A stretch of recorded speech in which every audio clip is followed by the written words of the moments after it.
executive board member from Europe Triathlon, at the press conference to both the organisers, to the mayor, and also to the region, as well as the Turkish Federation of Triathlon, for the confidence and the ability they had in not cancelling the race, but in fact moving it. And we then have, in fact, a wonderful opportunity to close the season. Athletes have raced last week many of the athletes have raced last week in Alanya. They then took a long coach journey, which was organised by the LOC here, and they moved along the coast eastwards, as far east as you can go, well, as far east as I've been, and turned up here in YENİŞEHİR.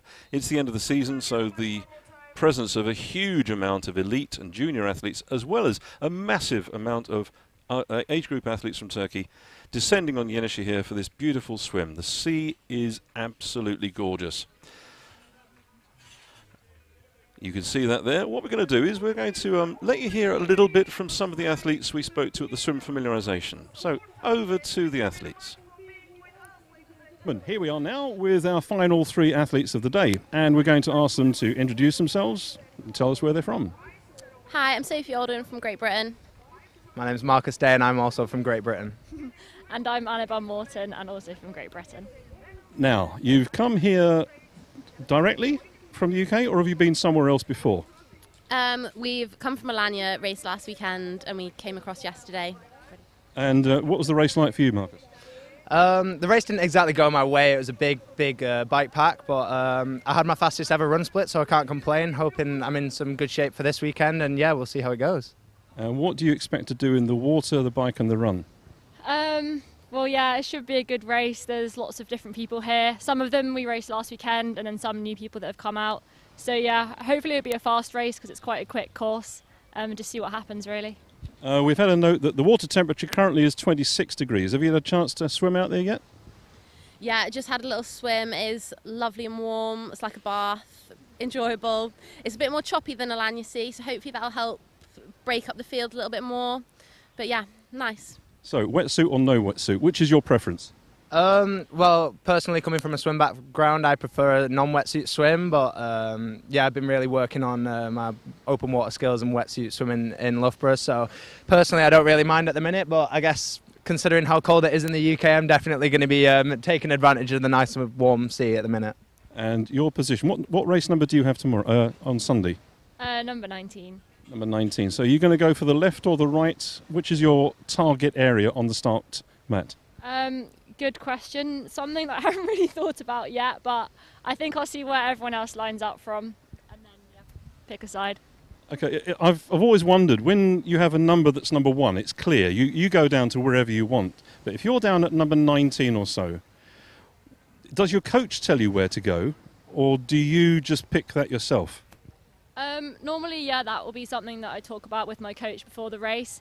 And then, yeah, usually on the day I'll see where the fastest swimmers go and just follow them. And how easy is it once you get into the water and you know who you want to be near, how easy is it for you to get to them once the gun has gone? Well, it depends, because on these races we're all wearing the same colour hats, so it makes it a little bit more difficult to identify people. Obviously you've got the National Federation suits and stuff like that, but in these races again there's not necessarily one suit that an athlete has to wear. So in these races it's a little bit harder to identify. I know in the World Series races they have different coloured hats depending on where you rank going into it. But yeah, typically I'll try and group up with some of the faster swimmers that I know we can sort of work together and get ahead in the race. So we all know each other, and you can sort of identify each other by their swim strokes and yeah, sort of how they swim. Normally we sort of group up just round the first buoy anyway, so it's almost yeah, you know, survival of the fittest sort of thing. So yeah, once you get there, that's what it is. Okay, Sophie, which is the best part of the race for you? Swim, bike or run? I do enjoy swim. I like to try and push the pace as much as possible, break away the field, break it apart. I think, like, obviously you can't win the race there, but like you can definitely lose it. So I really try and take advantage of like swimming as my strength. So use it as much as I can, see what I can do. Okay, a final message. I'll put the microphone right in the middle. A message for everyone back home. Yeah, I hope you're jealous of the weather. I know I'm making most of it, so yeah. Yeah, and I'd say good luck to all of our training partners in Super League this weekend in Neom. Go Eagles. Yeah, sorry Mum and Dad about the apple tree that fell over last night because of the storm, but the weather's lovely here. Well, that's the most unusual comment we've ever heard in triathlon interviews about an apple tree. Well, okay, Team GB, have a great race on Sunday and enjoy the warmth, the sunshine and the hospitality of YENİŞEHİR. Thank you. Thank you very much. So for those of you who watched the women's race, it was in fact Sophie Alden who broke away with Léa Marchal from France and created quite some lead coming off the swim.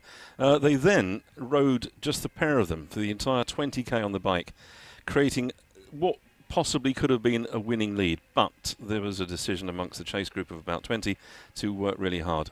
Not caught on the bike, but in fact caught on the run, with Franke Rust from Germany overtaking Sophie Alden quite early on, breaking away, not even looking back, and continuing right the way down to the turn point. Then we saw an absolutely phenomenal battle with Annabelle Morton from Great Britain, who we saw there. And if you look at her left shoulder in that interview, you can see that she picked up some gravel rash hitting the deck last week in Alanya. She didn't hit the deck at all this week here in YENİŞEHİR. She had a great fight with Franke Rust, overtaking her, allowing her to overtake again, and then on the final leg back into the finish line, she went straight to the front and came across the finish line, winning the race.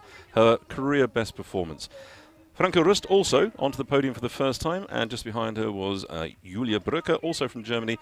A gold medal last weekend in Alanya, but this week a bronze. Going home from Turkey then, back to Germany, back to the chilly weather in Germany, she said, with 2 medals and great experience from Turkey.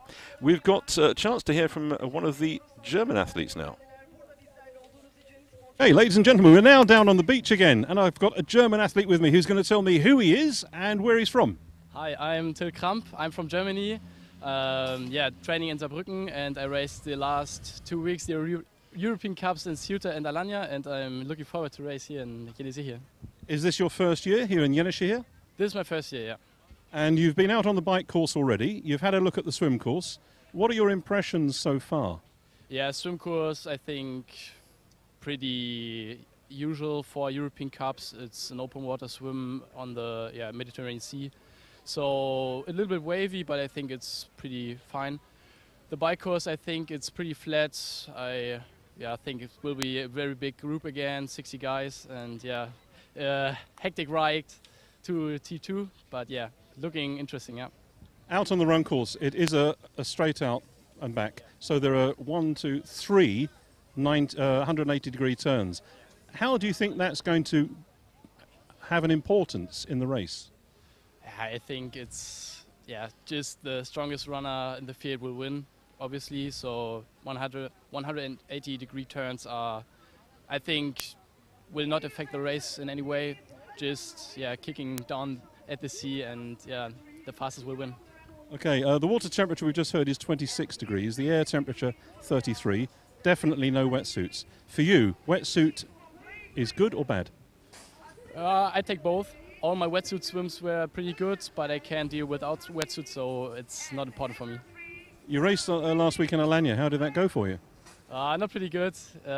It's pretty dangerous to ride with 60 guys when you're behind all of the athletes. It's pretty hard to get up the front, but I had a pretty good race in Ceuta. Maybe I can put another good performance on this weekend. Okay, a message for everyone back home in Germany who might be watching. Ja, schöne Grüße an alle, die in Saarbrücken trainieren. Das ist die stärkste Gruppe in Deutschland, und ich denke, das wird auch immer so bleiben. Schöne Grüße. Okay, thanks. Recht vielen Dank. Danke. So from Till Kramp there, giving greetings back to everybody in the group, the triathlon group in Saarbrücken, which he says is the best in Germany. There may be those who would like to challenge on that. So our athletes there are about to be introduced. We've got a total of 63 athletes, 20 countries are represented. And we're going to run through these names as quickly as possible. From Kazakhstan, in the first position, Ayan Baysenbev, Nathan Garel from France, Erich and Jan Diener in 3 and 4, both from Germany, the brothers. Jonas Osterholt, wearing number 5, wearing the German uniform. Number 6, Louis Vitiello from France. 7, Antoine Duval from France. 8, Temirlan Temirov from Kazakhstan. 9, Guillaume A from France. 10, Oliver Turner, Great Britain. 12, Samuele Angelini, Italy. 14, the Turkish athlete here, be a big cheer for him, Gültigen Er. That's wearing number 14. Number 15, Noah Kunz from Austria. 16, Jimmy Lunt from Great Britain. 17, Darin Konyisbayev from Kazakhstan. 18, Boris Pierre from France. 19, Gergo Dobi from Hungary. 20, Raf Dobla from Belgium. 21, Sebastian Pascal, racing under the triathlon flag. He's moving from France to Romania. He's settled down in Romania. He's married a Romanian girl, and he's taken Romanian nationality. Watch out for him because he's fast on the run. 22 is Johannes Sick from Estonia. 23, Pierre Moraz from Switzerland. 24, Peter Dentener from Belgium. 25, Marlan Iskakov from Kazakhstan. 26, Marcus Day, we heard from him earlier in the interview there, Great Britain. 27, Victor Groene from the Netherlands. With 28, a late starter, Gelt Panja.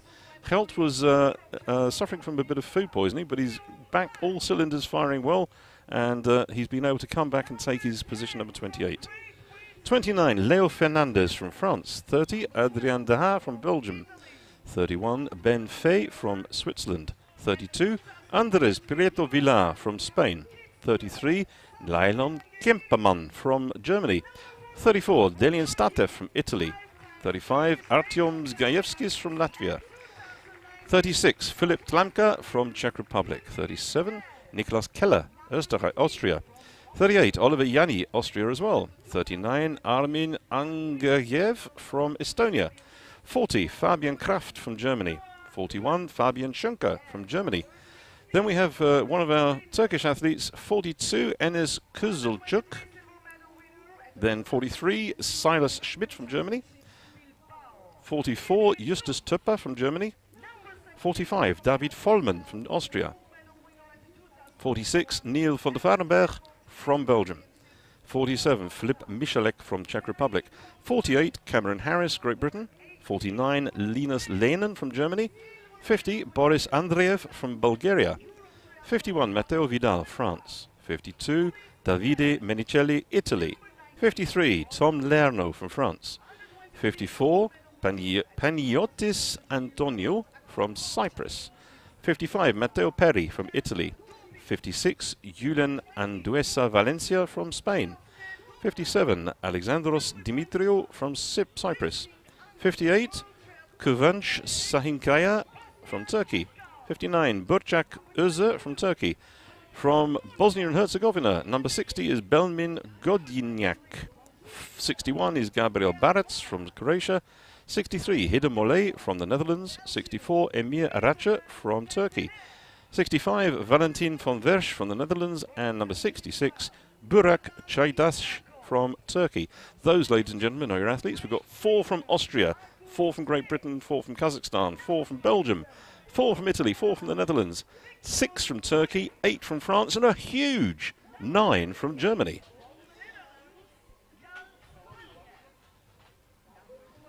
The signs you can see behind them, the big transition sign, the graphics here are really, really impressive.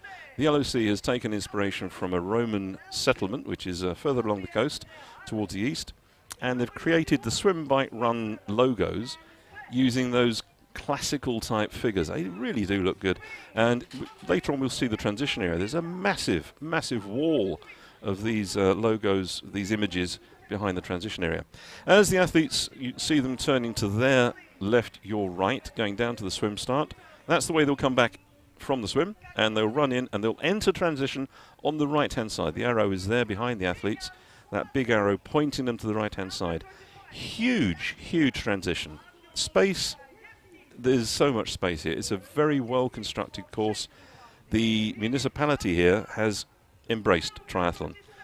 This is the second year we've had the race here at this level, and it looks really good once again. We were able to hear opinions from the mayor and the regional governor at the press release, the press conference, and they were absolutely delighted to bring this international team here. International team, we have Turkish officials, Irish and Lithuanian officials. And in fact, the blue vest you can see being worn there by our official, that's Mustafa Shirin, Some of you who've raced before will recognise him, and you might even have raced alongside him because he's not a bad biker. So he will be managing this part of the race. The head referee for this particular race is Carl Vikins from Ireland. Our technical delegate is John Petridis from Great Britain, well known to many people on the triathlon circuit. Our assistant technical delegate is Begum Özükren, and she is all the way down from Istanbul. We had an interview with her, which was shown in the elite women's race. When she's not officiating, when she's not taking part herself, she's a fully qualified cardiovascular surgeon. But all the officials here, there's a small army of them, are being guided and educated on the job by John Petridis and his team of reliable officials. We've got Ian Hazeldine out on the bike. He's come all the way from Ireland. In this race, it's going to be quite interesting. We've got a very strong French team. The winner last week in Alanya was Nathan Gaël. He's wearing number 2. Number 7, also from France, was a gold medal winner at the European and Mediterranean, or European Cup and Mediterranean Championships in Ceuta. That's Antoine Duval. But wearing number 6, also from France, a gold medal winner in Melilla. Not a dissimilar course, very flat and quite technical. And then he took the silver medal last week in Alanya. So France is looking very good here, certainly to be on the podium, possibly even for the win. But they're going to be fighting against a very strong German team. And of course, Ayhan Baysenbev from Kazakhstan, wearing number 1, a phenomenally powerful young man. Gold medal winner in the 2023 Asia Triathlon Cup in Samarkand, and a bronze at the Asian Games not so long ago in Hangzhou. So that's Valentin van Wersch, Netherlands, a tall figure there. And the last athlete, 66, look at that lineup. The beach is quite a gentle sloping beach, which takes some quite some way. You'll see some of the athletes running, some of them using dolphin style entrance into the water. It gets deep at about 10-15 meters from the start mat. We had a false start in the women's race, and that athlete served a 10-second penalty in T1. It was a very good overhead shot, and it was very clear. And in the interview at the finish line, she was quite open about it. She said, "I knew I'd gone too early. I expected the penalty. I served it." And just behind the athletes on the right-hand side, you can possibly see those 2 yellow upright indicators, those boards. Those are the boards that they will sight on for the exit.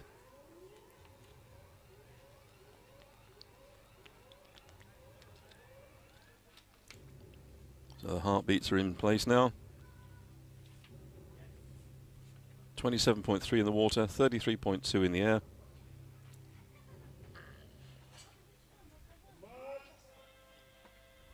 Bit of a twitch there from one of the Diener brothers from Germany.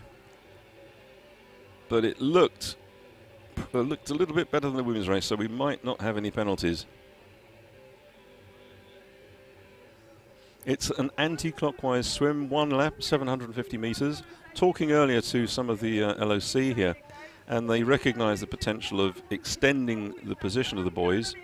When you go beyond this turn point, you then leave the protection of the marina wall, which does expose you to a minimal current. It's nothing particularly, you don't have to worry about it.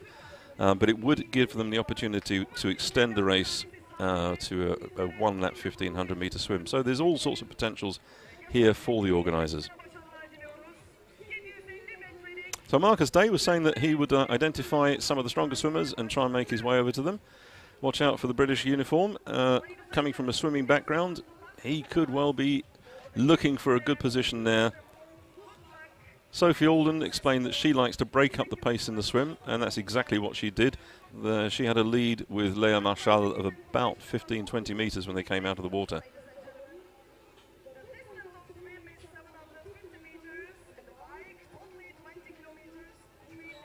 Excellent conditions. The water quality here, they did the tests in the months leading up to the race, and the last test was done, I think it was on Monday, or was it on the day of the, well, very recently, and the quality came back absolutely perfect.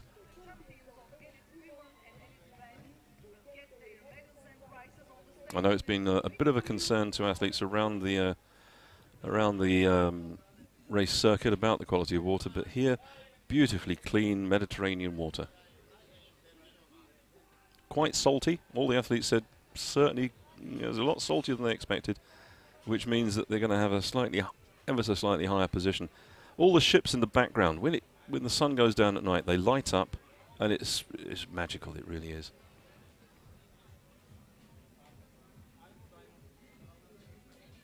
So some of the Austrian athletes choosing to swim out of the main group there, avoid the arms and the fists and the elbows. The concentration of the technical officials will be on that swim turn, and they will be looking very carefully to make sure that, let's face it, swim behaviour, what is it really? What we're looking for? We're looking for unsportsmanlike behaviour. And if you find there's an athlete beating the hell out of another athlete at the swim turn, well, that's not really being a sportsman, is it? So the athletes will be looked at very carefully. The briefing was quite clear. There's a specific part of the athlete briefing now that really does highlight the need to respect your fellow athletes. And it's going to be a bit of a bun fight as they go around that, because you haven't got the separation we had certainly in the junior races, and most certainly in the elite women's race. 60 athletes here, 63 athletes, and 20 nations. So 3 minutes into that swim. This is going to be about an 8-minute swim probably by the time they've finished.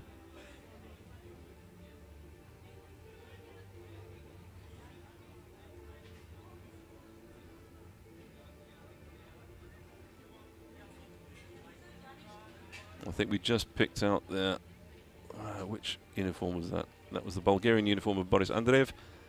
On the right-hand side, the red uniform with a flash of green in it. That's the uniform for the Bulgarian Federation. It's not too bad as they go around that turn buoy.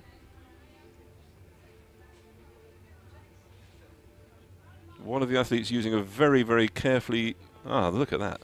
Throwing in a bit of backstroke to get around the buoy. Good move. In the distance, you can see the seafront of YENİŞEHİR. YENİŞEHİR is in the southwestern part of Mersin. It's pretty much the commercial centre. There's lots of hotels, restaurants, bars, cafes, huge supermarkets. We're about an hour's drive from the main airport in Adana, which is in itself just over an hour from Istanbul. And once you get to Istanbul, you can go anywhere in the world. You can see in the distance there, the shoreline here is quite rocky, but if you go 15 minutes west, you've got beautiful beaches.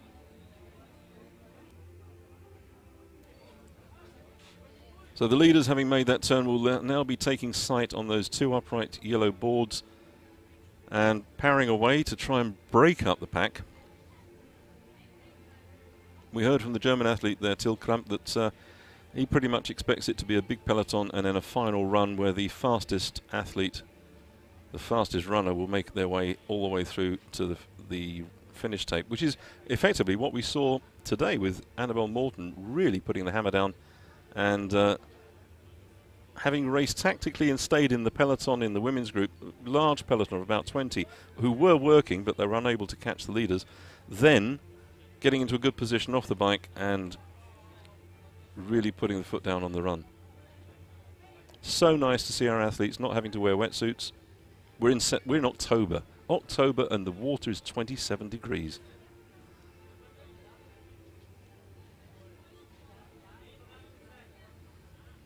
Long tradition of racing triathlon in Turkey, pretty much kicked off by an inspirational Dutchman who went to Alanya on holiday, talked to some of the locals and said, let's have a triathlon. And because there were so many Dutch tourists who went to Alanya, it gradually built from there. And I think within Europe, you've got Almere and you've got Alanya. They are pretty much the longest, the oldest triathlons on the books. No real lead at the moment. It's going to be exciting in transition.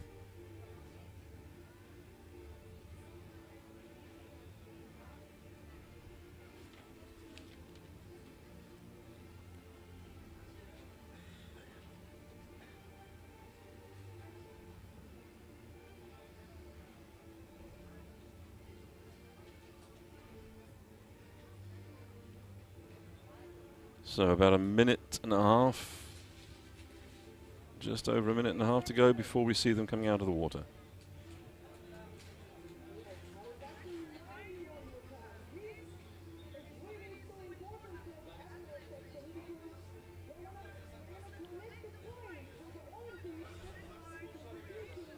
A huge group of athletes now towards the final stages of the swim.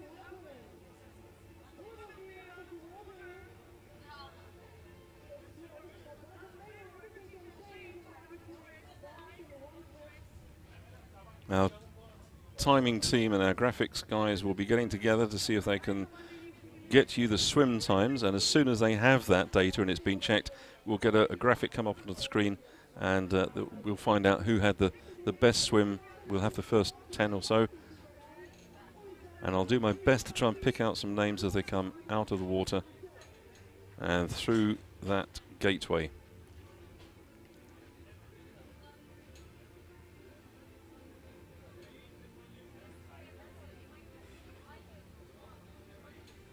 Will Marcus Day have found a good position there? That's what he was planning to do. Be good to see if he can put that plan into effect. But he's up against this incredibly strong French and German combination.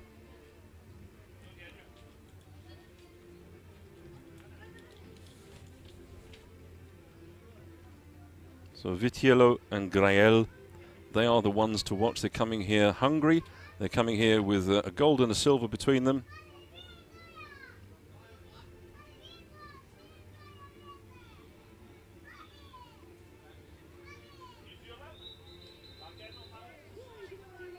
Great images there from the local TV team. They're up and out, and that's France pretty much in the front end. Germany, we can see as well the Swiss athletes coming through. That's Pierre Moraz, I think. If the camera moves to the transition area, we'll actually be able to see the first one. Marcus Day! Well done, young man. Good job we interviewed him. What a good swim from Marcus Day, Great Britain. Jan Diener there.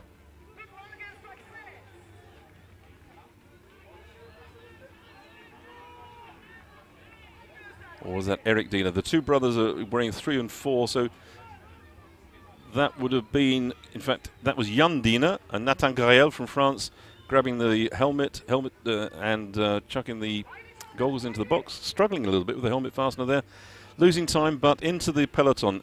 It's the bear to the lift, out onto the road, it's a mountain lion out on the road, and then the bike course, 3 laps, 6.6 kilometers per lap. Look at this, the way that the event has been created.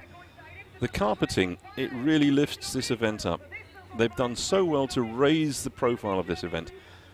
The bike course, there are 3 180-degree turns on this bike course, right at the far end, the far eastern end, and then they double back. There's then a short venture off the boulevard for another dead turn, and then a final turn at the western end. This boulevard, beautiful tree-lined in the centre, trees on either side, palm trees, is one of 2 parallel roads. So what the municipality does is to close this large section. So Marcus Day, Tom Lerno, Jan Diener, that's your lead swimmers out of the water.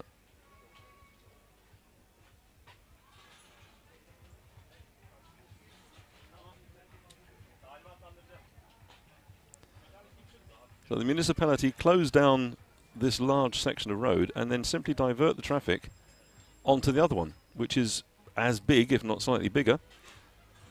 There, Gültekin Er from Turkey, one of the legends of Turkish triathlon, who's inspired so many other people in Turkey to take up the sport. He came from a swimming background. He's been the Turkish champion any number of years. It was in fact the Balkan champion back in 2019. Not having quite the swim he wanted. Last out of the water there, Matteo Vidal.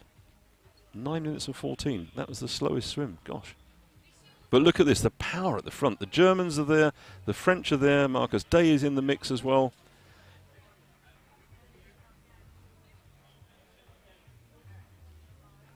Beautiful tree-lined boulevard there.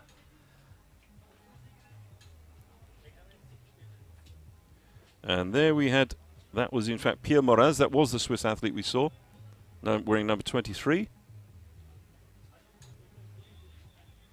And I think that is going to be Gergo Dobi wearing number 19 from Hungary. Marcus Day there. So a group of 5 athletes working very, very hard there. If they can build the pace, get the momentum going, and if there's lots of communication going on, we know from the women, the elite women, they were saying that within that pack, the Germans certainly spoke to each other and tried to push the pace. We heard as well from Annabelle Morton. She was on her own, the only English athlete there, British athlete there, and she said the communication didn't work, so she was pretty much on her own. But now we see there's Moraz is shouting, Jandina is pushing ahead, Dolby is there, the Hungarian athlete, Marcus Day, and there's one other. I haven't quite picked out who that other athlete is. Behind them, the chase group, that's, I think, is that Temirlan Temirov? We had some problems with one of the drones. There was a bit of radio interference that broke the image up slightly, and we're experiencing that again, so my apologies. But there are, as you can see, the front is really nice and sharp. Dorby pushing away, making sure that the pace is not going to drop. For the junior races, we saw that the stronger cyclists were hitting those turns, accelerating into them, accelerating out of them, whereas the larger peloton had to slow down to negotiate it.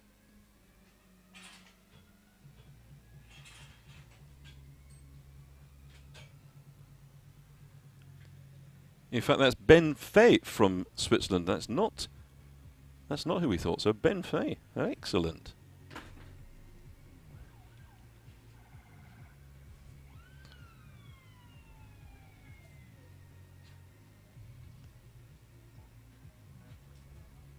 And that's one of the French athletes. Let's see if we can pick out which number.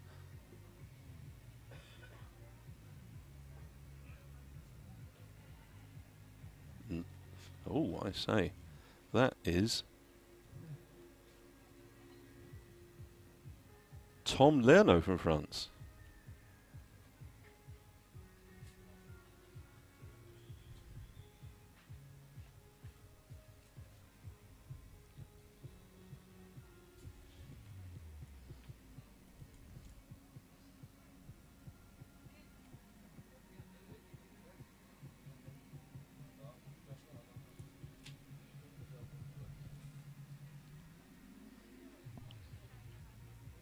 So the 5 athletes really working very well. There's a bit of communication going on there, and they're alternating the lead, which is a good move for them. Let's just have a quick look at who we've in fact got. We've got Jandina, gold medal winner in Monastir at the African Cup not so long ago. Big peloton behind them. That's where the threat's going to come from. Gergo Dobi. Good position for him coming out of the water. He's the under-23 gold medal winner at the Aquathon Championships of the World in Ibiza, and also in 2022 in Chamorin. So that's the power he had coming out of the water. Whether he can sustain that throughout the bike and the run remains to be seen. Marcus Day, we heard from him in the interview.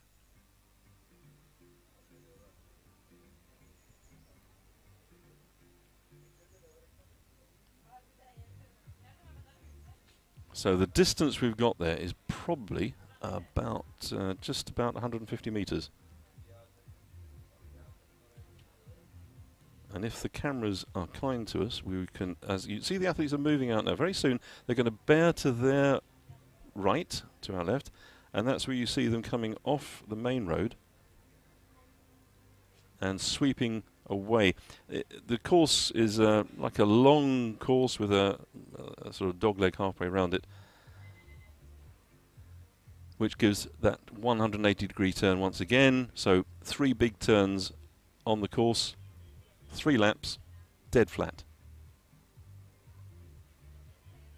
And as you can see, lots and lots of crowds. We've heard from the chief bike and from the chief run, the atmosphere out there has been phenomenal, with the crowds being really supportive, enjoying the free show of the closing race for the 2023 Europe Triathlon season. Now the athletes get a chance to glance over their shoulders and see. That's just under I'd say about 25 seconds. 25 seconds lead they've got.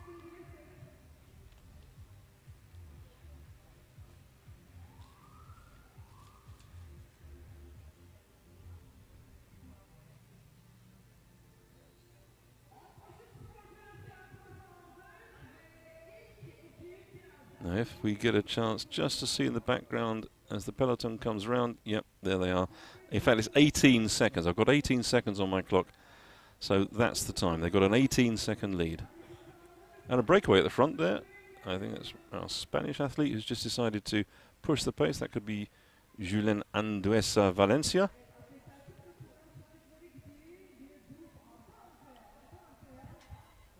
Or is it Andres Prieto?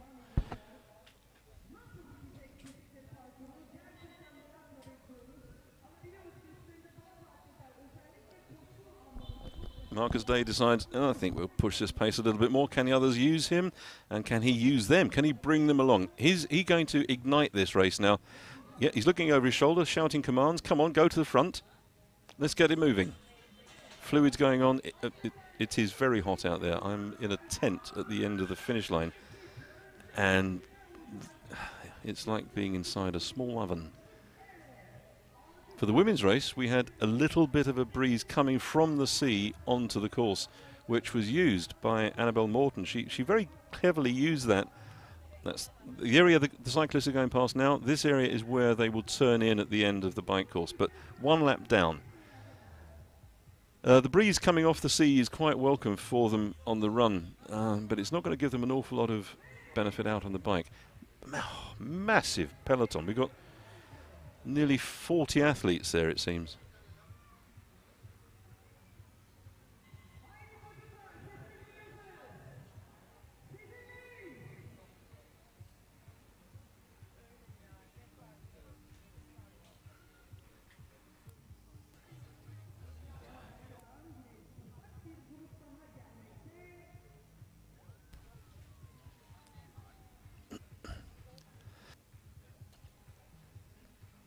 So 5 athletes at the front. We've got from Switzerland, Fey. We've got from Hungary, Dobi. From Germany, Dina. From France, Lerno. And from Great Britain, Day.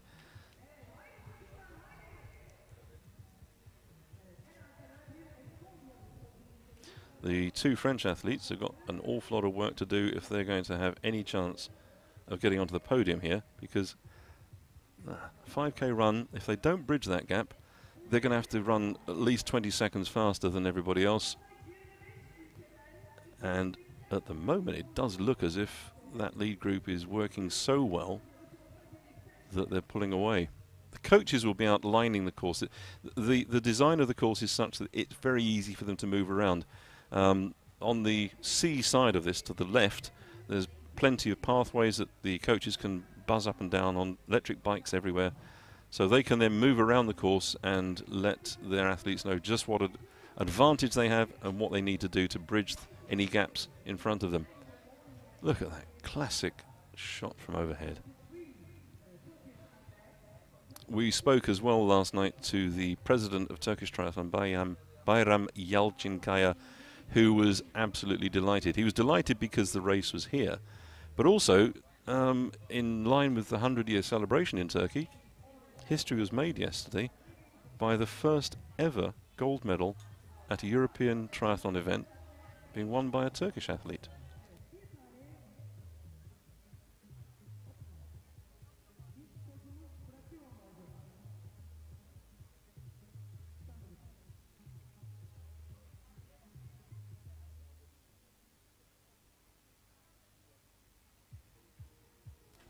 We've just heard from the head referee Carl Wiekens that there will be a penalty out on the run course for athlete number 25, Mairlan Kiskakov from Kazakhstan.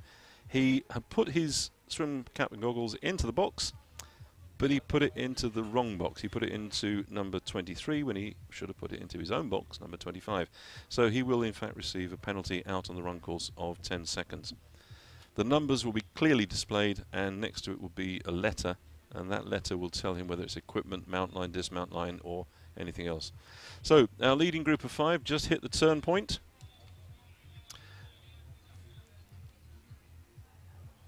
And I think in a moment we're going to be in a position to hear from one of the coaches. So when the studio is ready, we're going to get a small interview coming up onto the screen.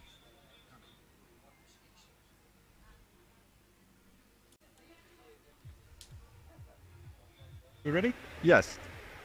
Okay, ladies and gentlemen, we'll move on to our next interviewer. And would you like to tell us who you are and where you're from? I'm Andrea Gabba, I'm coming from Italy, and I'm coach of Italian team since 2000, but I have also a part of my life that I was coach of Turkish national team, so I'm really happy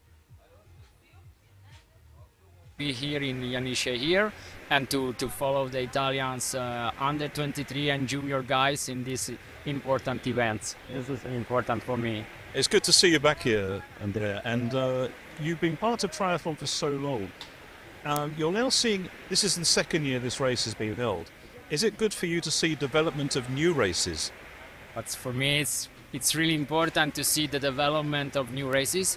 Turkey had in the past a lot of very nice races, but I think that the work that is doing Europe Triathlon is really important for the development. And what I really love about the work of the European Triathlon is that there is a Junior Continental Cup, an under 23 ranking and elite ranking, and also a ranking for the team, for the national team, and it's very good. And we had also 2 very nice European championship, of course the standard distance and the sprint distance in a perfect format for the youngest, that is similar to the eliminator, semi-final and final. This is good for the young.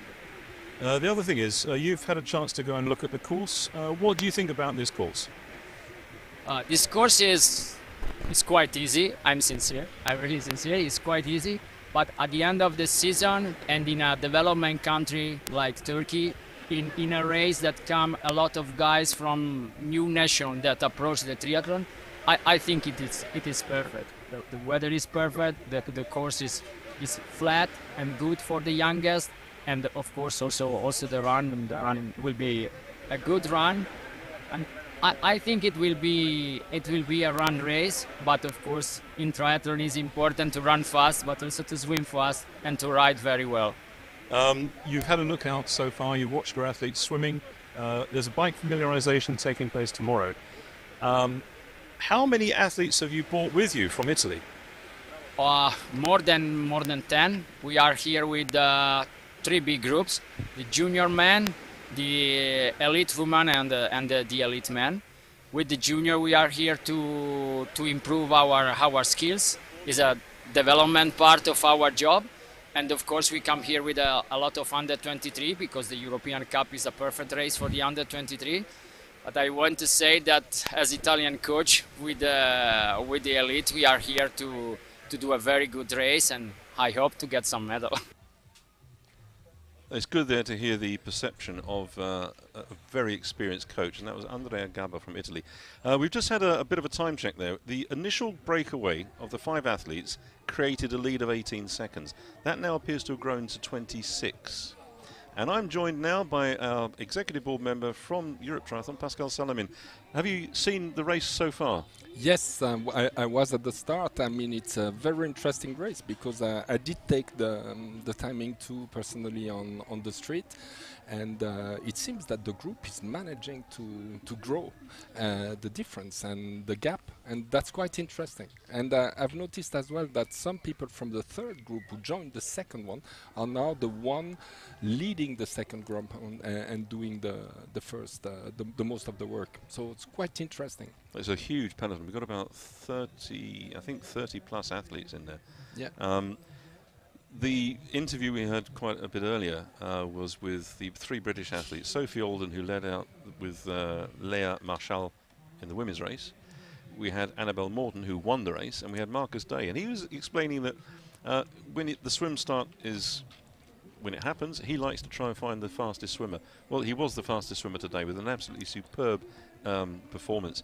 And he's holding it together out there on the bike, working, as you said, very well with your athlete from Switzerland. Yeah, Ben. Gergol Derby from Hungary, Jan Diener from Germany, and the young athlete from France, wearing number 53, is Tom Lerno. So you've got those 5 athletes, and the communication does appear to be working a lot better. The view we got there is that final western end turn. They've almost completed 2 laps. What can you tell us about young Ben Fay? The first thing I noticed before is that the one was trying to organize the group before. The second group was another Swiss guy, Pierre Morat, and Pierre was shaking hands in order to motivate the guy to take the relay.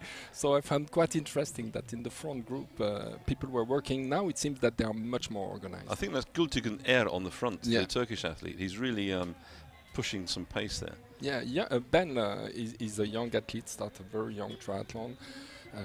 He's in a team where they work hard together. His friend Fabian Nauer, who was traveling with him from Alanya, got sick and was in the hospital with another guy from the Netherlands. And so everybody was a bit worried that we know that there was some food poisoning a few days ago, and that a few of them would be sick, but in the end the only one is Fabio Nauer, who couldn't race today. Well, I hope he has a swift recovery. We know that Gjelt, the Dutch lad, he successfully, his body fought it off, but he did promise if he felt in any way slightly ill in the race, he wouldn't try and go to the finish. So it was very wise to make that decision, because with this heat, we gave the water temperature and air temperature out. It's 27.3 in the water and 33.2 in the air. It was interesting, the start. I don't know if you could see it well because I was on the shore. We really had 2 groups swimming. And it seems that the one starting on the right had a kind of a straight line. I don't know if that appeared on TV. And the other one were arriving kind of pushed a bit toward the left and had to do another line to reach. It became a little bit congested at the turn point. But look at that. This is very, very good work together. Now, it's interesting because you've got 5 athletes there, only 3 medals available. Yeah. And it will be very interesting to see how that unfolds on the run, whether they can hold that lead, because the 2 French athletes in there, Vitiello and Grael, are coming here absolutely on fire, having had such a great race in Alanya, and we know that they've got the pace on the final run. Yeah, I remember that Ben Fay did quite a good race at the military championships earlier this year. But for him, it's kind of a first serious season in the elite. He's very young too. He's 2003, so it's kind of the young athletes coming now, but probably will be shorter in terms of speed on the run. We've got a few athletes who raced here last year, but many of the names we saw from last year have been lured away by races on the other side of the world, which is a shame that, that there's that clash, because when you look at what's available here and the value for money that is available to the athletes and to the federations, it's a shame that we have lost quite a few athletes. By the way, there's not a plane taking off in the background. It's just a wonderful, well, it's a MiG, isn't it? I think. I could see that there is already number 25 having a penalty because equipment was out of the box. I know that 3 German were having a penalty. Is the German one who is in front now one of the guys who had... Oh! That's Gergol Derby, I think, who went down. They're down to 4. Yeah, that was said by John Petridis, the TD on the race. That was the first thing that was said on the briefing. Be really careful. It's straight lines, but those curves, the floor is really slippery, and with the heat, it's really kind of dangerous. And he mentioned it a few times. And I mean, once you're in the race, I mean, those things happen. I just hope we don't have such a crash on the big group, because that could be kind of a catastrophe. But then the first group will be now kind of disorganized, a bit scared. Yeah.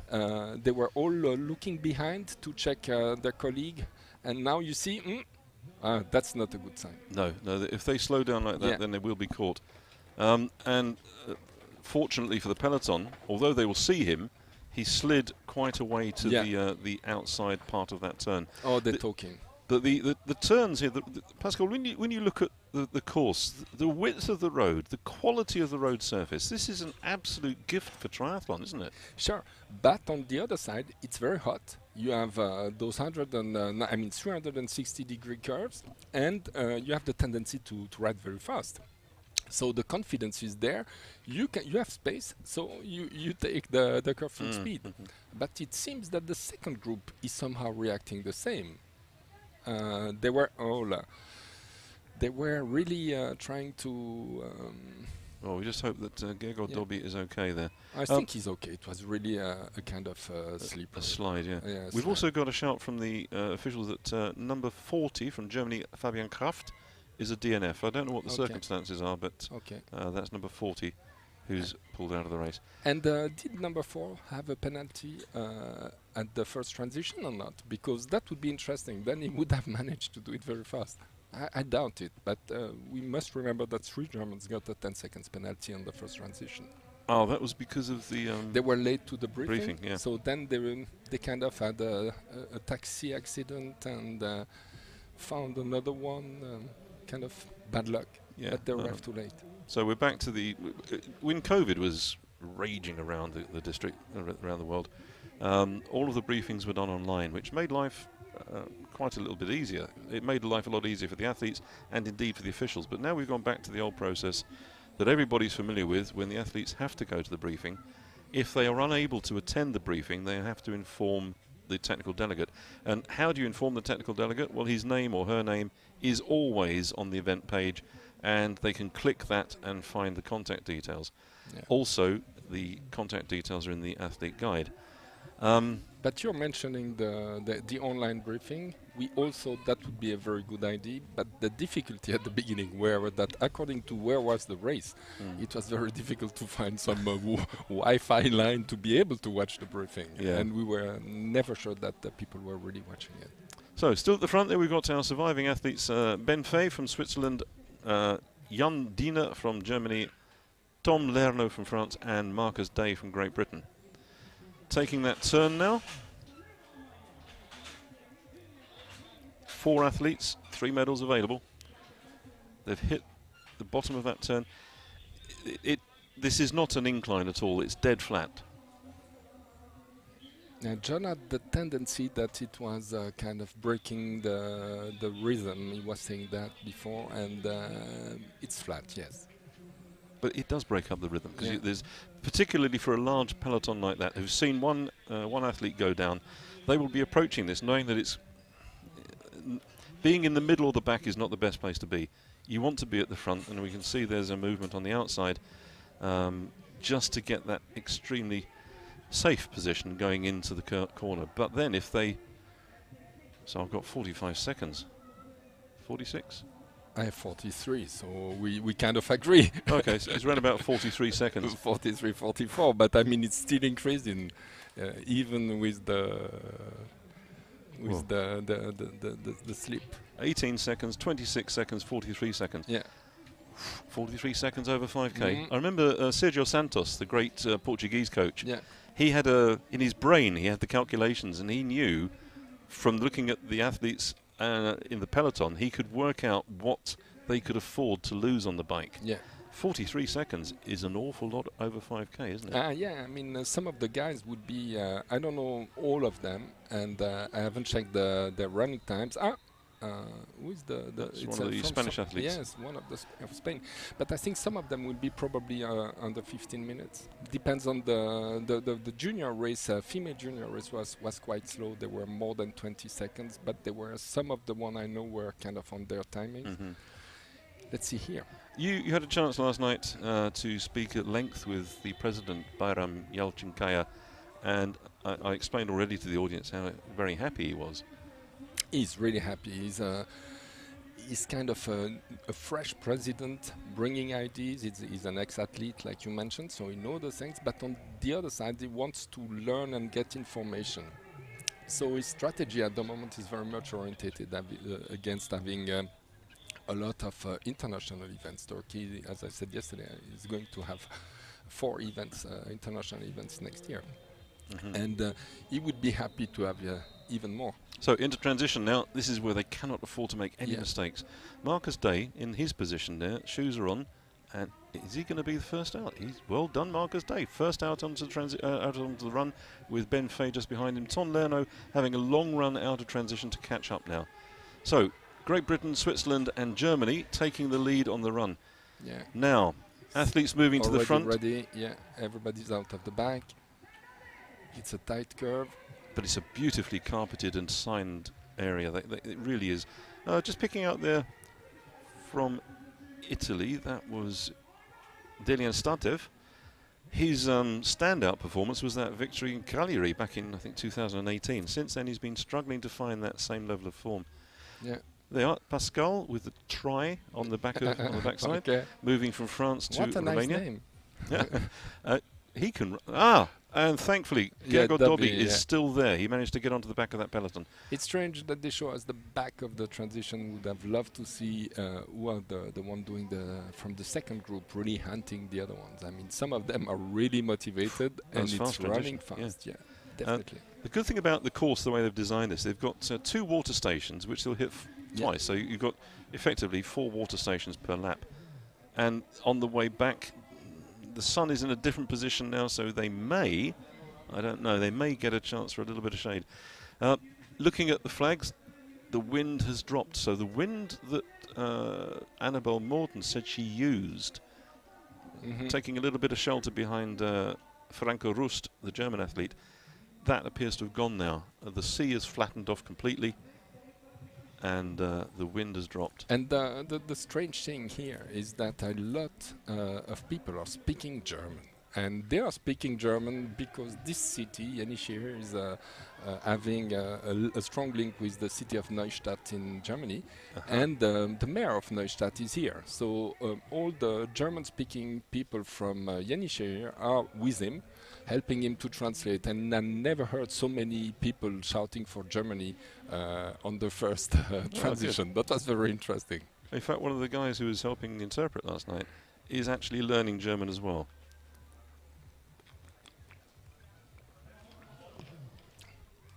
So interesting to see that, I mean, what we see now is just after transition 2. So, of course, things have moved, have changed. We've seen that in front of the second pack, there was someone who did already kind of a 10 seconds break. So running very fast behind the first one. And we'd like to have an overview with the drone in order to understand the distance. Yeah, where the positions are. Yeah, and if how the 4 first one are doing together.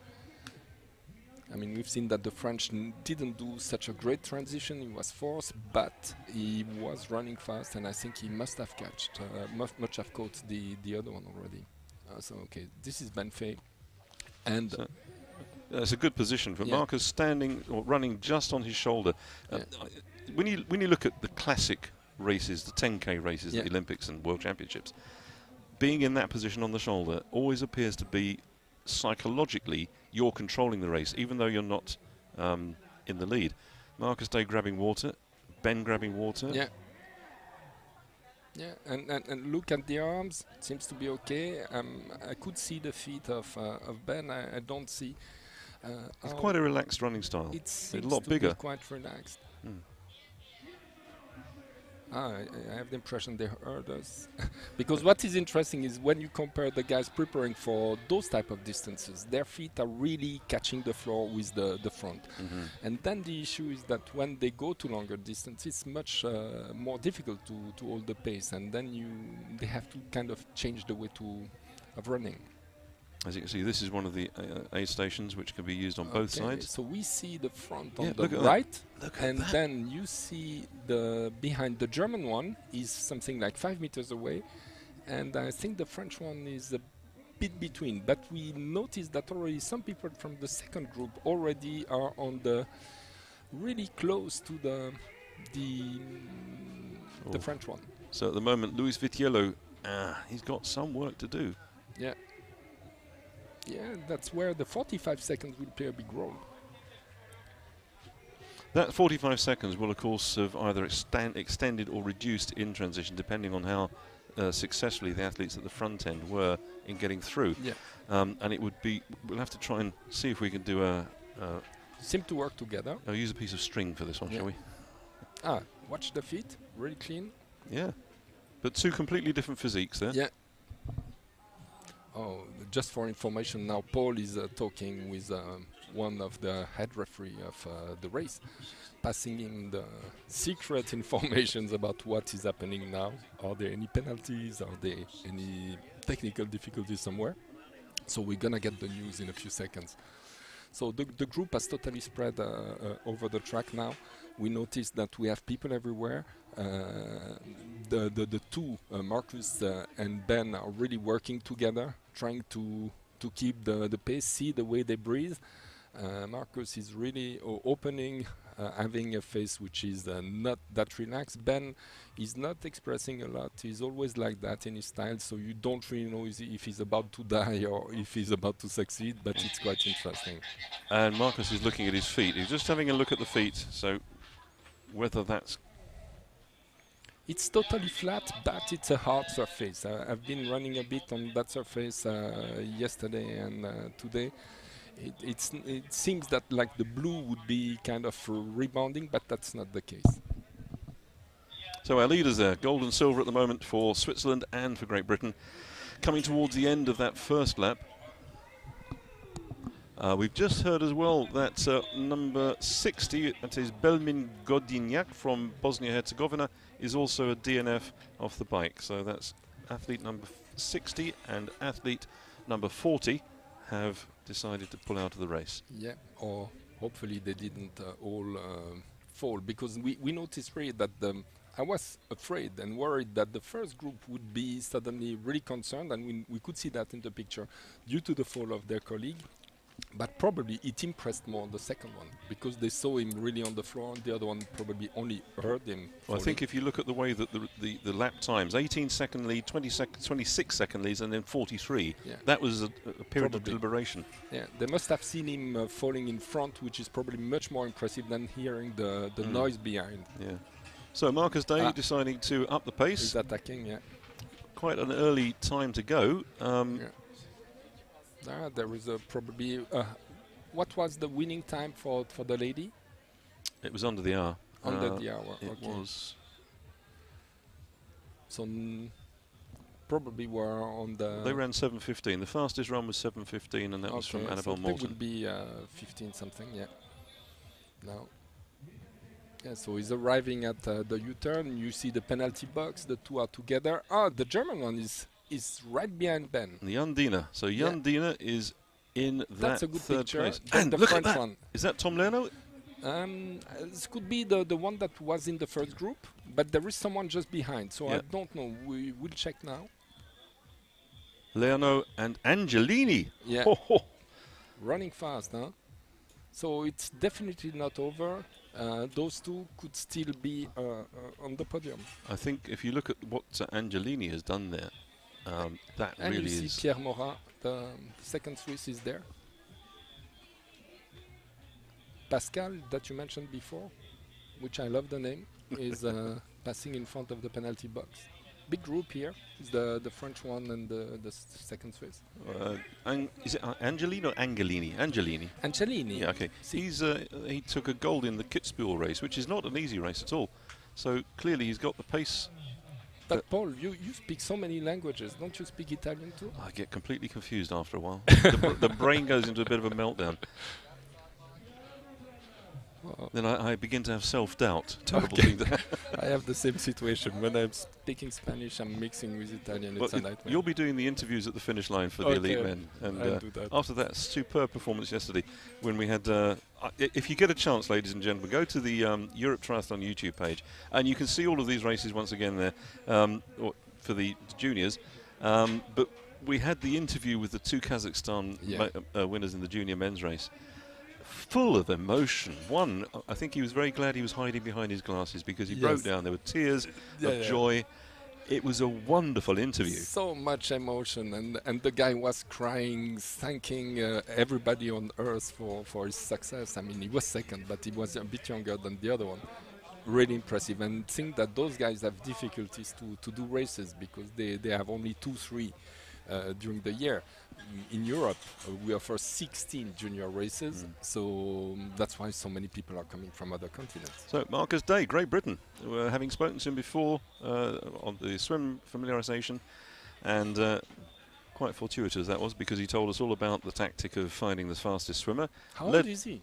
Marcus, let's have a quick look. Marcus, he's studying at Loughborough University at the moment, and he was born in... Because that's 2001. 2001. So you see, he's a bit older than Ben Fay, but we see that's the category. Like I always say, those are races for the U23. Well, this is the moment you want to go to the top. So if Marcus Day wins this race, yeah, or he's on the podium, then his position in the overall race will count not only for the elite but also for the under-23s. Yeah. We have 2 rankings, and I think, I mean, elite, the best one have the tendency normally to go to World Cups, then to WTCS. But the U23, they have to start somewhere, and this is definitely the place to start. You have to be on the European circuit in order to show your progresses, and that's why we do those races. We want to give them the opportunity to jump from junior to the best elite. Well, it's nice to see that Europe Triathlon has recognised that, because all too often, from the step up from junior to under 23, and then they go to the elite, they then get lost in this massive, incredible talent. But by Europe Triathlon recognising the under 23 category and rewarding them with their own points system, also with a cash incentive, because Europe Triathlon is offering money to the under 23s. Don't ask me how much. I'm very bad at money, and that's what everybody is saying and complaining, because we have a lot of things to do. Hey, that's not too far. There's not too far. The German 15 one meters. is not breaking, and wow, some people are coming. So that's the French and the Tom Italian, Lerner and Angelini from Italy. This is going to be some battle to the finish line. So Say Marcus Day, 1.2 kilometers, right? To the end. So, what, 4 or 5 minutes? So in 53 minutes, that's going to be fast. Yeah. The pressure on Marcus Day at the moment must be immense. Did he get it? Yeah, they did, but somehow they, from what I saw, they were kind of even braking a bit in order to catch the bottle. So yeah. But that's a good image. Has Ben seen that weakness, do you think? Did Marcus get the drink? If he didn't, then Ben will... He did? Yeah. Okay. Lovely images with the shadows, aren't they? I'd like to see the drone would be behind the 4th one, because then we would see who is coming from behind. Your experience of producing images like this, Pascal, the fact that we can now use drones so much more freely than in the past, it really gives Europe Triathlon the opportunity to film an event, promote the event, and show to everybody around the world just how good triathlon is. Then you need a good, first you need a good producer who check and get the good crew. The gap is closing. It is, yes. Just count the lines and watch that. And then you need a good director who understands the race, because if the person, and I've had that this year, is coming from football or volleyball or hockey, I had that in Austria, then those guys have the tendency to always follow a ball or follow something in a closed part. Triathlon, if you are not at the right position with the camera, you're offside, and then it's very difficult to catch up. Here it's possible because you have some possibility with the motorbikes to kind of move forward, but on some cases you have no cameras because the technical crew was put offside, and it's quite often on the run. But here with the drone, if you have a good drone pilot, but this one you can notice is really wide angle, it's kind of making good images, but he's not telling us the story. We have no idea now what is happening in front. And I've seen Carl coming with a list of numbers. Probably it is Lotto, and we're gonna know bingo. We're gonna know who is winning, because Paul is crossing numbers and he's saying who didn't finish. Quite a list of athletes. Must be hot.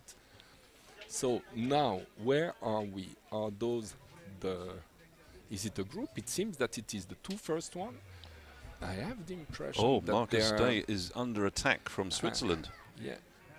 We just got a quick update before these 2 athletes make their way to the finish. We've got Nathan Grael from France, is a DNF, We also have... returning. Looking back, did you notice what he did? He was really turning back a lot, the full body. Is that to see third place? Yeah, I have the impression this is Marcus. Marcus on the right, yeah. Yes, exactly. And Ben so did really look, am I in danger or not? So he's preparing his attack. As Marcus saying, I really don't feel I've got anything left. I'll settle for silver. How far behind is the bronze medal? No. The one turning back was Ben Fay. Oh, Ben. Okay. Ben was really looking. I mean, running sideways, and that's rare to see that. We've also got the athlete Mailan Iskakov from Kazakhstan, DNF. Then we also have Boris Andreev from Bulgaria. No, that's the Italian. And Mericelli. That's the Italian. Wow! What a run! Angelini. So Ben totally exploded. He's now on the 7th place. Well, so Angelini was the one turning and watching behind. So I'm quite confident that Angelini will win. Look at this. I think that's it. Marcus said, I haven't got it. I really haven't got it. But Angelini, what a fantastically timed attack that was. Andrea Gabba, I'm glad we interviewed him before the race because he told us everything about it. And Vitiello. Yeah. Wow. That is a phenomenal run. On the last 1.2 kilometers. And again, you see the drone was walking around and that's the bad point about having drones because we missed the people coming back. So nice images, but no info on the races. And the poor Ben is finishing now. No, this is Pierre. So where is Ben? Oh, crikey. There. There. Oh, he must have run himself so hard. Yeah. So I'm going to leave you now, Paul, because I think it's my duty now to do some interviews. So I have what? English, Italian, and don't remember what. Okay, talk to you later. Okay, so you're going to need Italian, English, and French. You can do that, Pascal. Thank you very much. Well, ladies and gentlemen, what a really exciting race there. And the way that the positions changed at the end with that enormous run from Samuele Angelini coming all the way from that deficit, 45 seconds as they came off the bike. Really, really timing his attack well. Marcus Day suffering in the final stages of that race. Absolutely gutted to feel. He looked over his shoulder. He knew, you could almost see that he knew there was nothing left in the tank. And looking over his shoulder just to make sure that silver was in his hands. But that incredible run from the French athlete Luis Vitiello, that was just amazing.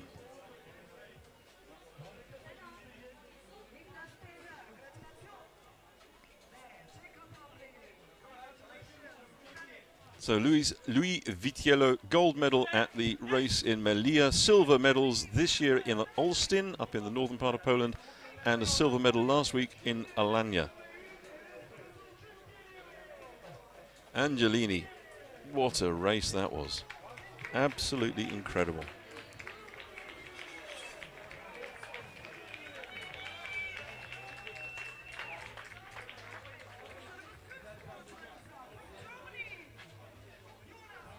Two gold medals to the Italian athlete this year, one in Kitzbühel, one here.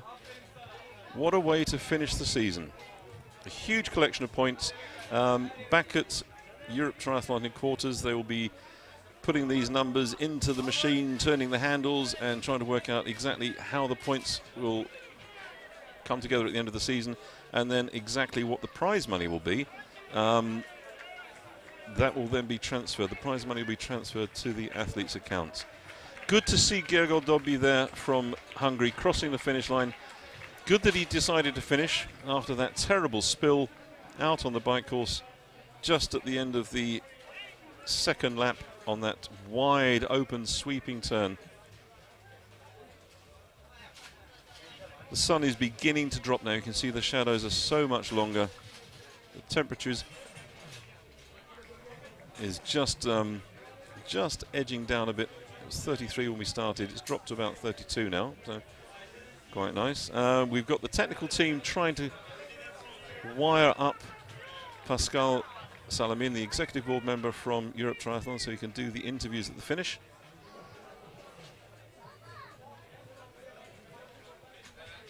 There's a naturally cool area. You can just see to the right of the picture where it says YENİŞEHİR 2023.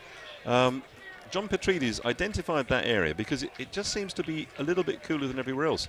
So he put all the water in that area to keep it cooler. The ground was wet, and it kept cool, and the athletes are naturally heading there. And from there, they can be encouraged to move to the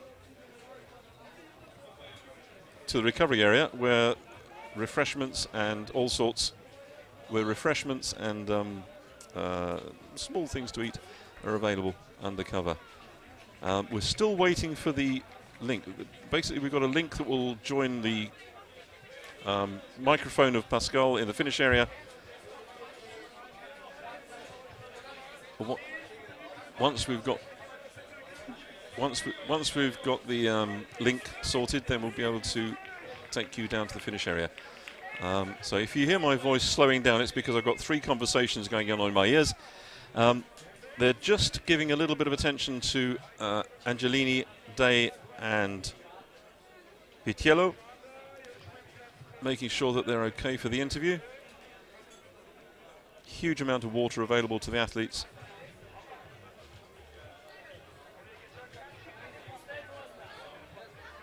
And that, ladies and gentlemen, is your finish list.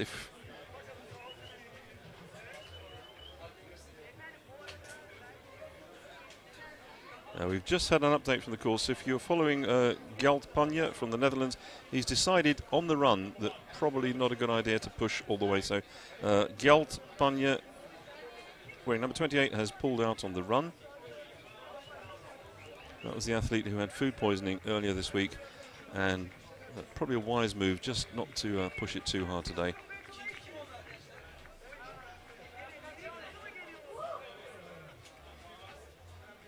Yes. Okay, down to the finish line and down to Pascal. Thank you very much. Thank you, Paul. So, come ti chiami? Samuele. Samuele, com'è andata la tua gara? No, la gara è andata molto bene, sono soddisfatto. È andata via alla fuga, siamo scesi a circa 40 secondi dai primi atleti.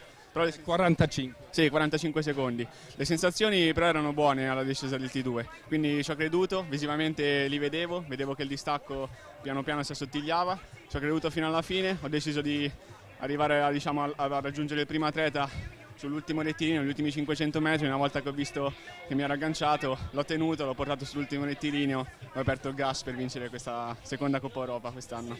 Tu hai vinto anche in Alagna, è vero? No, Alagna no, io ho vinto la Coppa Europa di Kitzbühel a giugno. Ah, sì. Ok, non abbiamo visto la fine della gara, abbiamo visto fine 1 chilometro e poi tu è stato 5.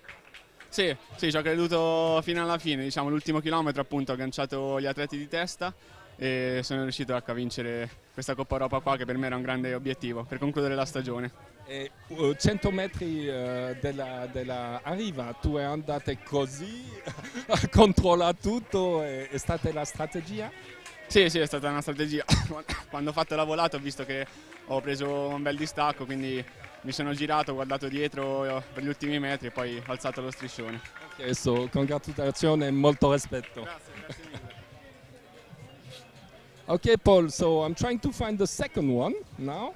I think it was Marcus, right?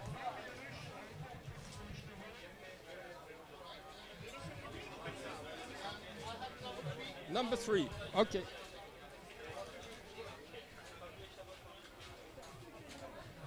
So it would be wonderful if Pascal can possibly give us a very short summary of what our delighted Samuele Angelini from Italy said there.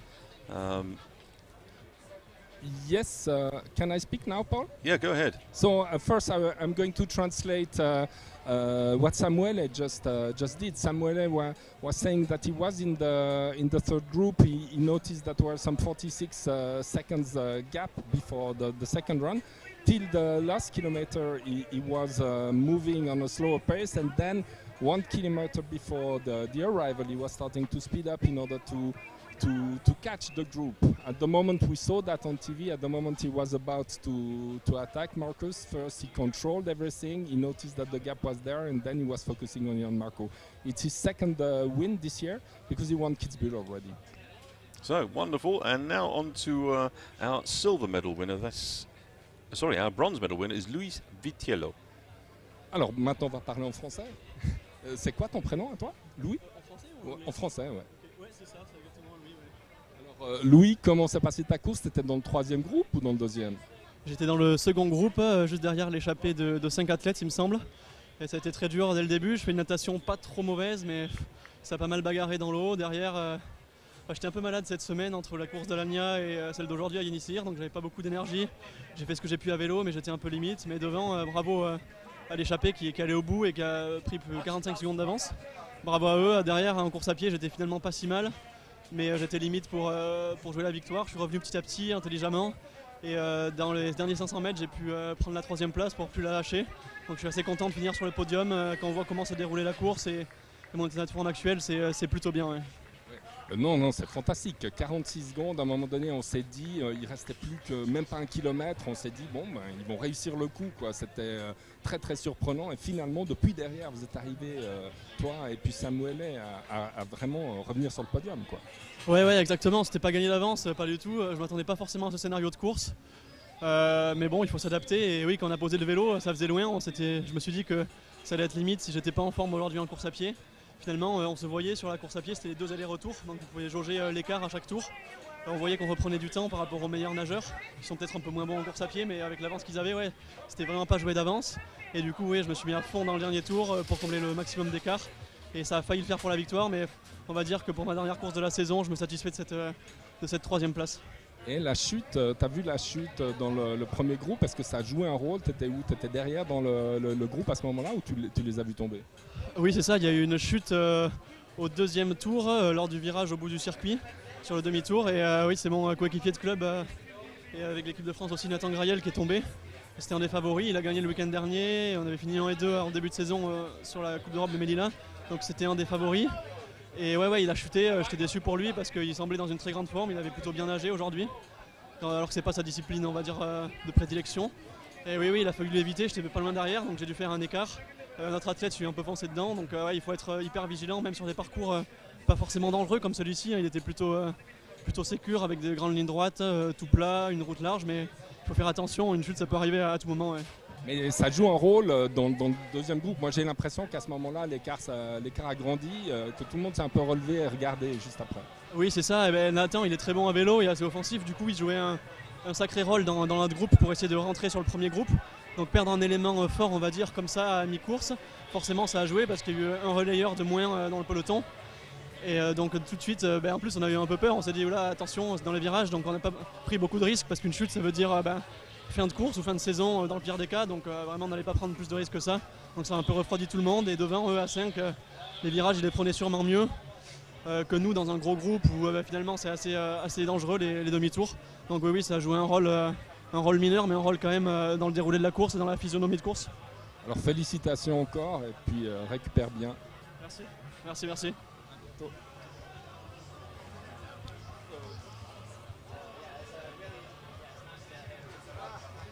Well, we might get a short summary of that, but I've just seen Marcus Day making his way down to the finish area, having had a little bit of a rest, and with Marcus Day who'll be interviewed next, winner of our silver medal. But if Pascal's in a position to give a very brief summary.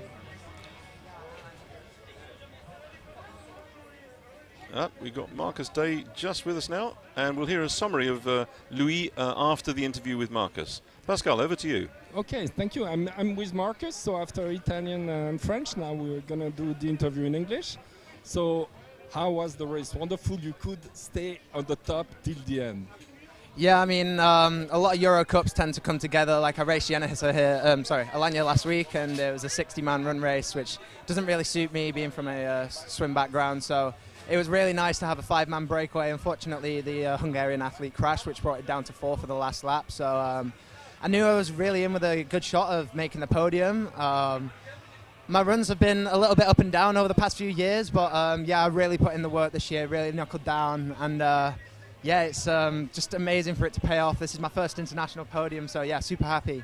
Yeah, I noticed that on the last kilometer you had suddenly a change behind you. Ben went back, and suddenly, did you feel when the Italian was just 1 meter away from you? Yeah, so like obviously it's an out and back run, so you can see where your competitors are on the dead turns. I felt really rough on the first lap, and then I sort of got a second wind once I hit the second lap. I think I got a massive surge of adrenaline when I realised I was like, I can make the podium here. And yeah, I just found some extra strength in my legs, and yeah, I could feel the Italian guy chasing me down the entire time, and I knew that it was going to be hard to hold on to the finish, but I gave it absolutely everything. He was sat on my shoulder with maybe 400 meters to go. I knew I just had to go as hard as I possibly could to try and get to the finish, fight for the win. Unfortunately, he was a stronger guy on the day, but yeah, still super happy with second. I think so, and I mean, I was so impressed with the strength that you had in the head on the bike. I mean, to increase the gap with such a big group, and some people were really chasing you. Wonderful. Did you feel extremely strong, or? Well, I've definitely been putting in the work over the winter this year on the bike. I've got a new bike as well this year. I think it's just all sort of the little things that add up, and yeah, I just knew I had to commit, because sometimes all it takes is one little crash, one person to sort of give up riding in the second group, and all of a sudden the gap can go out. So I knew I just had to commit, and yeah, it paid off. Sometimes it doesn't, sometimes it does, but yeah, today was one of those days, so yeah, super happy. I mean, really proud of you. Congratulations. Thank you. Thanks a lot. Really appreciate it. Thank you. Back to you, Paul. I think you don't need a translation for the last one. No, thank you very much, Pascal. But it was delightful to hear from Marcus, and thank you for the work you've done there, Pascal. Marcus has he really has given a tremendous amount to this race today, and I know that Loughborough University will be absolutely delighted that they've got such a collection of high-performing athletes at the end of the season, and they're going to have some celebrations, no doubt. So Marcus Day with a silver, Annabelle Morton with a gold. Fantastic performances from both athletes, in fact from all of the athletes. It's been a very long season indeed, and we've now reached the end of it. It's not the end of triathlon this year, because there are, of course, other races around the world, but this is the end of the European season, and I spoke to Pascal last night at length, and it does appear that we're very close to being able to see the program, the full program for next year. In the background I can hear that they're getting ready for the awards ceremony.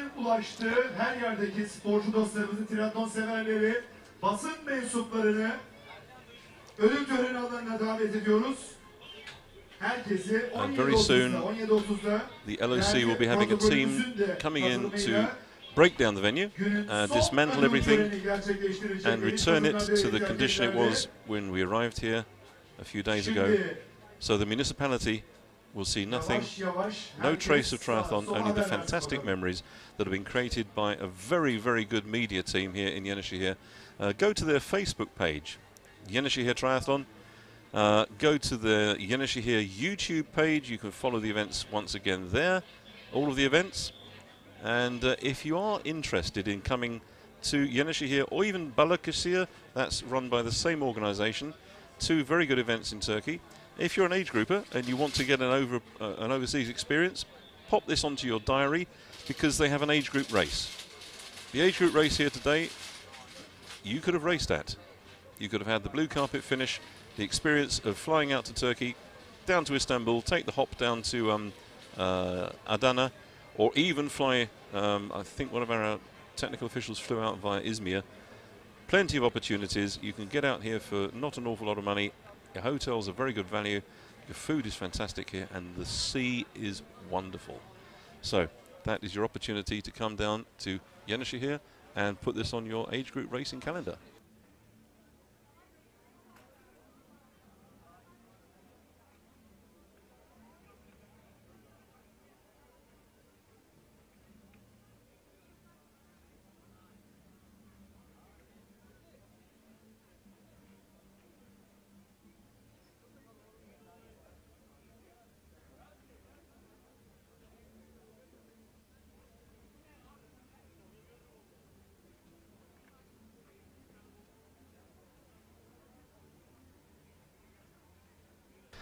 So, ladies and gentlemen, that's from me. It's going to be a goodbye, because we're going to be dismantling here and moving across to the award ceremony, which I'm pretty sure will be recorded and will be shown on the YENİŞEHİR YouTube page. Go to YouTube, find YENİŞEHİR, and click on their links. You'll find the live tab will probably give you the award ceremony. It's been great coming back to Turkey. Something like 14 years, no, the first time I worked down in Turkey was just after 2000, 2001. Triathlon has a great presence in Turkey. They really like looking after the athletes, and it's very evident from what we've seen here.